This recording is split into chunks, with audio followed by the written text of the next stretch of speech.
इस डिक्टेशन की advance outlines और पीडीएफ के लिए हमारे पेड बैच से जुड़ें। और अगर वीडियोस पसंद आ रही हैं तो वीडियो को लाइक करें और इस चैनल को सब्सक्राइब करें। डिक्टेशन स्टार्ट होगी 5 सेकंड बाद।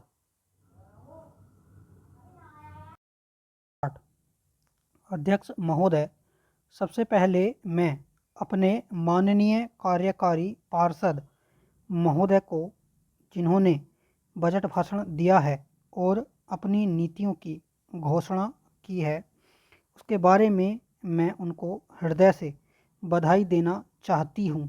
मैं यह नहीं कहती कि कोई क्रांतिकारी परिवर्तन लाना चाहता है यह बजट, लेकिन मैं यह भी देखती हूँ कि यह बजट जो है धीरे धीरे गति से समाजवाद की ओर बढ़ता जा रहा है।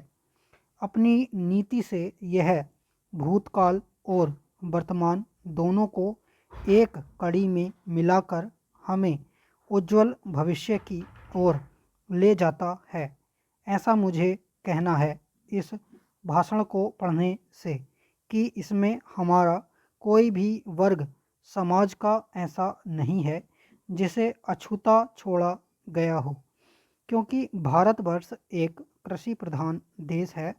और मैं यह समझती हूँ कि इस बजट के दौरान यह पूरी तरह से कोशिश की गई है कि ग्रामीण अर्थव्यवस्था को, जिसे हम अर्थव्यवस्था की रीढ़ भी कह सकते हैं, उस ढांचे में उस रीढ़ की हड्डी को और भी सशक्त बनाने का पूरी तरह से प्रयत्न किया गया है।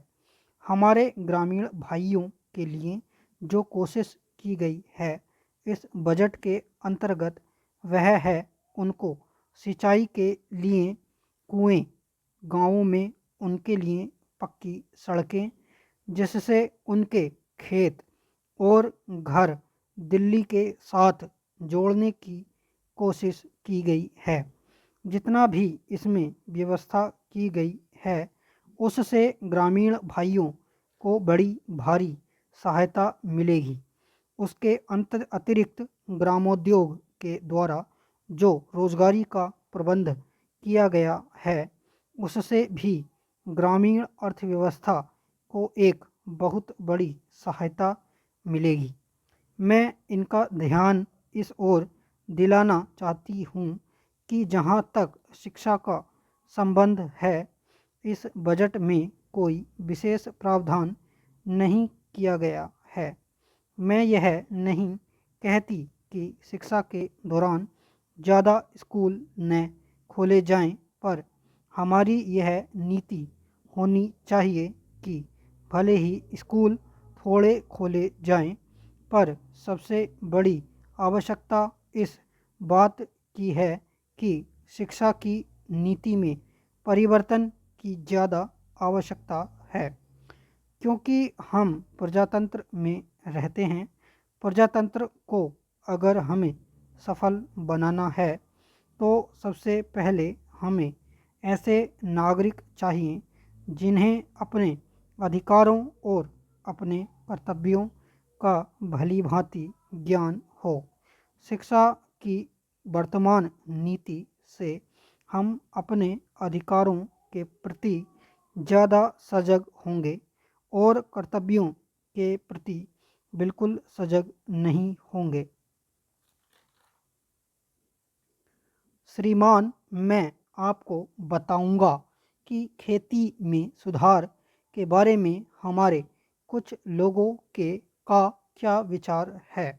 हमने विभिन्न दृष्टिकोणों से अलग अलग विचार किया है, विशेष रूप से सबसे ऊंची सीमा बांधने तथा सहकार के प्रश्न पर, किंतु हम अनुभव करने लग गए हैं कि दोनों का आपस में गहरा संबंध है।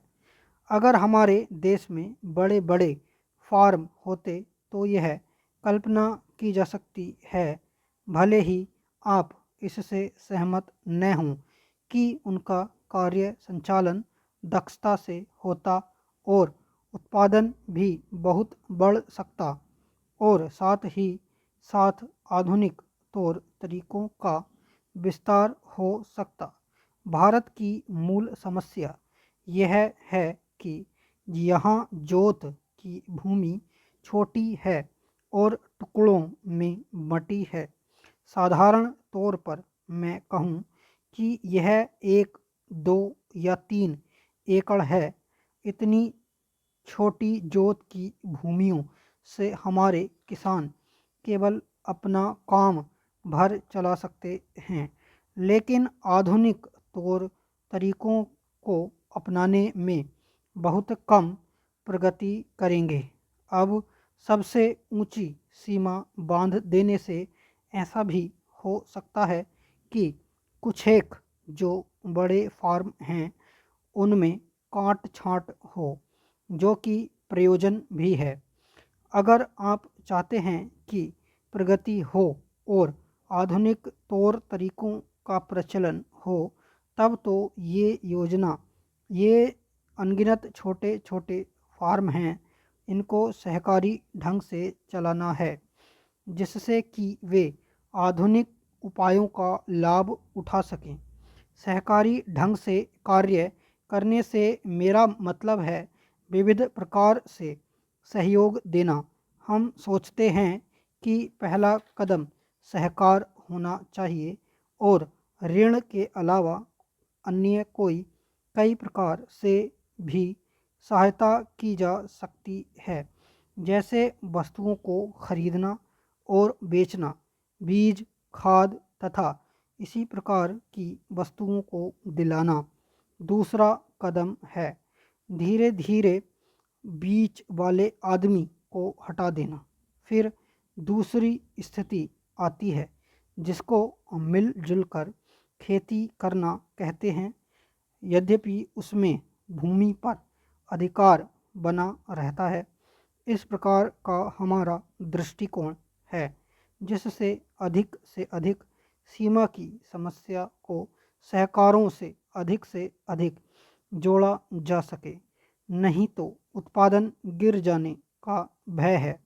यह एक जटिल समस्या है जिस पर मनन हो रहा है। सहकार से मेरा मतलब एक गांव के सहकार से है और ज़्यादा से ज़्यादा 2-3 गांव का सहकार भी हो सकता है यदि वे निकट से संबंधित हैं, लेकिन हमारी सरकार इनकी भरपूर सहायता करेगी।